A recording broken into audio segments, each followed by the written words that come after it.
ఉప్పాడలో AP deputy CM Pawan Kalyan మాట్లాడుతున్నారు. ఇప్పుడు live చూద్దాం. నేను చాలా రోజుల నుంచి మీకు చెప్తా ఉన్నా,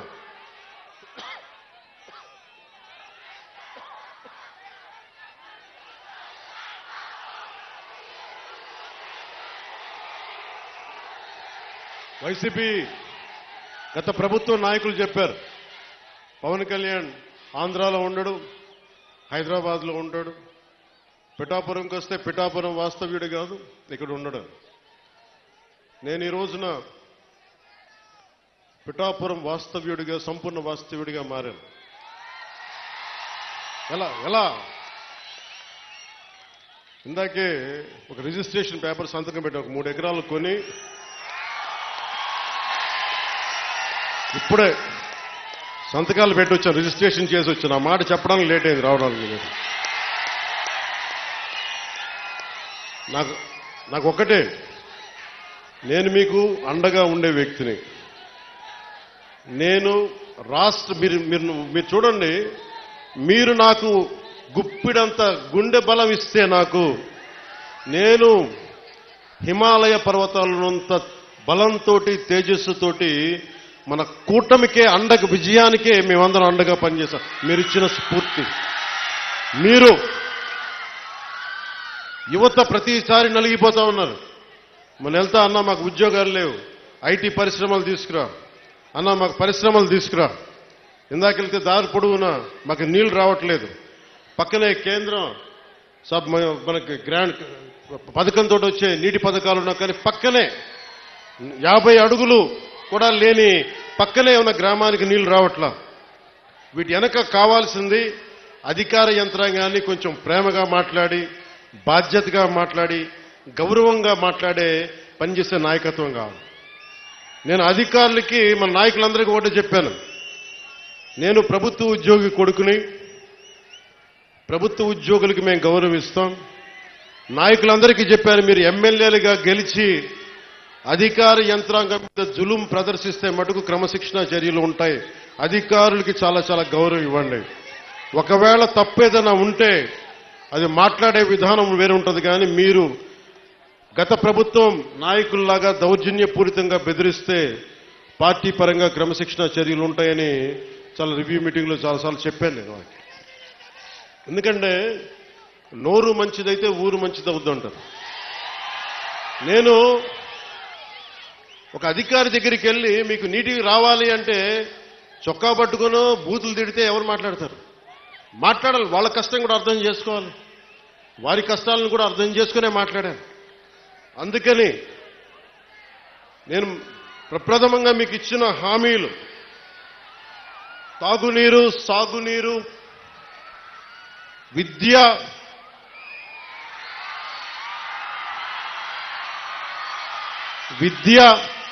వైద్యం, ఉపాధి అవకాశాలు. ముఖ్యంగా తాగునీరుకు సంబంధించి కేంద్ర జల్ జీవన్ మిషన్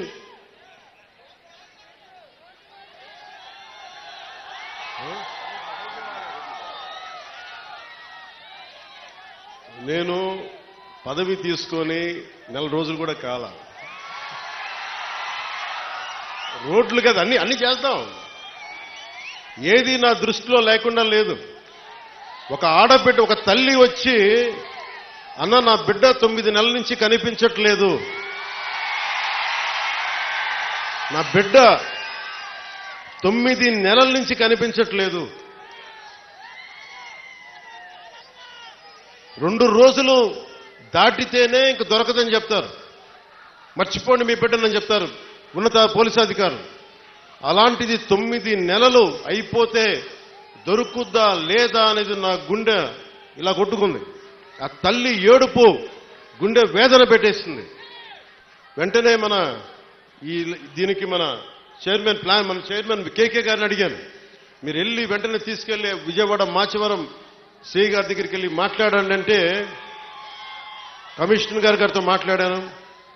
9 నెలలు దొరకని బిడ్డ 9 రోజుల్లో దొరికింది.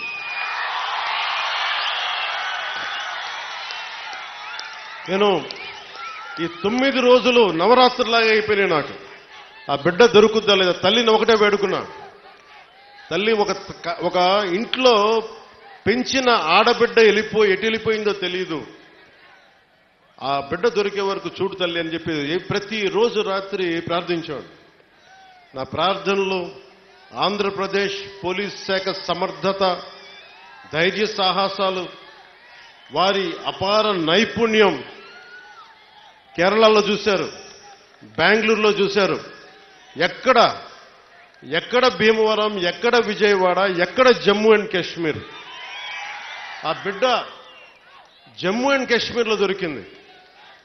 జమ్మూ అండ్ కాశ్మీర్ పోలీసు వెళ్ళి తీసుకొచ్చారు.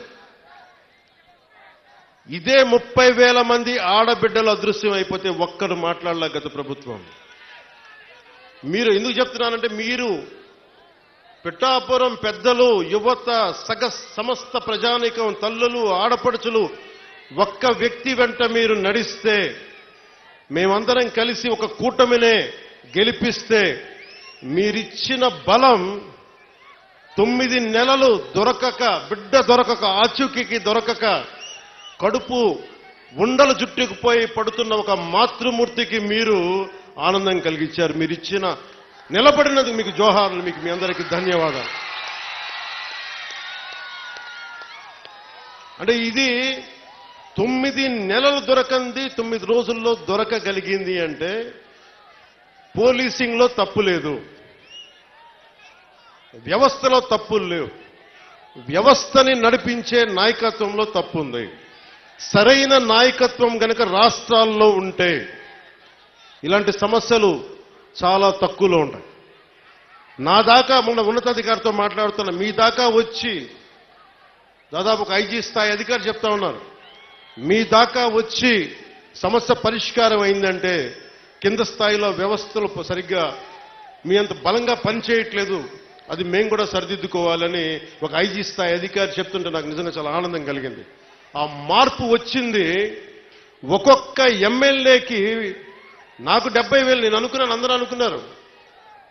పిఠాపురంలోనే పవన్ కళ్యాణ్ నెంబర్ 1 మెజారిటీ వస్తుందని అందరూ చెప్తా ఉంటే ఏమో అనుకున్నాను. నేను ఒకటే అనుకున్నాను, గెలిపిస్తే సంతోషం అనుకున్నా. సో మీరు 70,000 ఓటు పైచులకు ఇచ్చారు. నేను అడిగాను, సార్ ఇదే ఎవరో వచ్చారు నా దగ్గరికి, మీదే నెంబర్ 1 మెజారిటీ అవుతుందని అడుగుతా ఉంటే అడిగాను, మొన్న అన్నారు కదా ఇప్పుడేంటి పరిస్థితి అంటే, సారీ సార్ మీది కాదు, అటంతా వైజాగ్, ఉత్తరాంధ్ర ఏ మూలకెళ్ళినా 30,000 తక్కువ, 10,000 అసలు కనీసం 10,000 తక్కువ, ఎవరికి మెజారిటీలు తక్కువ లేవు. అది కనిష్టం. ఒక్కొక్కరికి 90,000, 98,000 ఏదో ఎంపీ ఎలక్షన్ లాగా వేశారు. అంటే ఎంత నిలబడ్డారు ఈ రాష్ట్ర ప్రజానికం, రాష్ట్ర యువత ఎంత విసిగిపోయారు గత ప్రభుత్వం మీద. మీ కోపం, మీ ఆవేదన రక్తం చిందించకుండా ప్రజాస్వామ్య విధానాల ద్వారా ఒక విప్లవాన్ని తీసుకొచ్చారు. ఒక అరాచక ప్రభుత్వాన్ని కింద కూలదోసి మీరు మట్టిలో కలిపేశారు. అంటే ప్రజాస్వామ్యం తాలూకా శక్తి,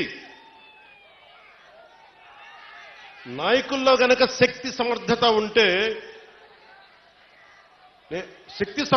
ఉంటే అలాంటి 151 స్థానాలున్న ఒక ప్రభుత్వాన్ని, ఒక అరాచక ప్రభుత్వాన్ని 11 స్థానాలకి కుదించారంటే ప్రజాస్వామ్యం తాలూకు అత్యంత గొప్ప లక్షణం అది. అది మీరు పాల్గొనుంటేనే విదేశాల నుంచి, పక్క రాష్ట్రాల నుంచి రైళ్లు, బస్సులు, ఎక్కడో హైదరాబాద్ నుంచి, బెంగళూరు నుంచి పిఠాపురం కూడా ఓట్లు మార్పించుకునే వ్యక్తులు ఉన్నారు. ఎందుకంటే మేము ఉన్నాం ఇక్కడ, బంధువులే మనకు వాళ్ళకి ఇల్లు వదిలేసి వెళ్ళిపోయారు వేరే ఊర్లకి, తిరిగి వచ్చి వాళ్ళ స్వస్థలాలకు వచ్చి పిఠాపురంకి వచ్చి మాకు 5 ఓట్లైనా సరే మా 5 ఓట్లు మేము ఇక్కడ రిజిస్టర్ చేయించుకుంటామని చెప్పి రిజిస్టర్ చేయించుకొని కూటమికి నిలబడ్డారు. అసలు ఈ అఖండ మెజారిటీలు మొన్న స్పీకర్ మన అయ్యన పాత్రుడు గారు మాట్లాడుతూ, ఎన్టీ రామారావు గారు పార్టీ పెట్టిన సమయంలో కూడా గెలిచాం కానీ ఇంత మెజారిటీలు మేము ఎప్పుడూ చూడలేదు, ఆ ఘనత మీకే దక్కింది. అంటే మీకు ఇంత అద్భుతంగా మీరు, అంటే ఈ తరం ఒక పెద్ద తరం ఆడపడుచులు, యువతులు మీ కోపం, మీ ఆవేదన ఓట్ల రూపంలో మళ్లించి ఈ కూటమి తెలుగుదేశం, జనసేన, భారతీయ జనతా పార్టీ ప్రభుత్వ కూటమిని గెలిపించినందుకు మీకు చేతులెత్తి రెండు చేతులెత్తి మీకు నమస్కరిస్తున్నాం. ఈ ఉపోద్ఘాతం అంతా ఎందుకు చెప్పాను? ఇందాక రోడ్ల గురించి అడుగుతా ఉన్నారు మీరు. అంటే ఒక 9 నెలల సమస్యనే పరిష్కరించగలిగిన వాళ్ళం ఒక ఆడబిడ్డ పోతే రోజువారీ మనం నడిచే రోడ్లని మేము వేయమా, చెయ్యమా? గత ప్రభుత్వ నాయకులు ఏం చెప్పారు? వీళ్ళు రాగానే పెన్షన్లు కూడా ఇవ్వలేరు. మరేం చేశాం? మొదటి తారీఖుకి మొత్తం ఇచ్చేసాం. 90% ఇచ్చాం మనం. మొదటి తారీఖుకి 5,000 కాదు 6,000 ఇస్తే చాలన్నా మేము దివ్యాంగులు అంటే 6,000 కాదు 15,000 ఇచ్చాం. మీరు ఊహించండి ఎంత. అంటే ఇది నేను ఎందుకు కూటమి అలయన్స్ అని ఎందుకు తపన పడేవాడిని అంటే, ఒక దేహానికి ఒక రక్తనాళం సరిపోదు, ఒక దేశానికి ఒక నది చాలదన్నట్టుగా ఈ రాష్ట్రానికి 5 కోట్ల మంది, రాష్ట్రానికి చాలా మంది, చాలా పార్టీలు, చాలా మంది నాయకులు కలిస్తే తప్ప ఈ సమస్యని అప్పుల ఊబిలోకి నెట్టేసి రాష్ట్ర విభజన తర్వాత డబ్బులు లేకుండా అయిపోయిన రాష్ట్రానికి, అప్పుల ఊబిలో నెట్టేసిన రాష్ట్రానికి చాలా మంది కమిటెడ్ నాయకులు కలిస్తే తప్ప దీని ఈరోజు అభివృద్ధి రాదు అనేది నాకు ప్రగాఢమైన విశ్వాసం. ఆ విశ్వాసం, ఆ నమ్మకం చాలా పదే చెప్తాం. మనకి వర్మ గారు కూడా ఉన్నారు. తెలుగుదేశం అధినాయకులు శ్రీ గౌరవ ముఖ్యమంత్రి శ్రీ నారా చంద్రబాబు నాయుడు గారు, ఆయన అపారమైన అనుభవం ఎందుకు కావాలని అడిగానంటే, మొదటి తారీఖు పెన్షన్లు రావాలి అంటే రాష్ట్ర ఆర్థిక లావాదేవీల్ని ఆయన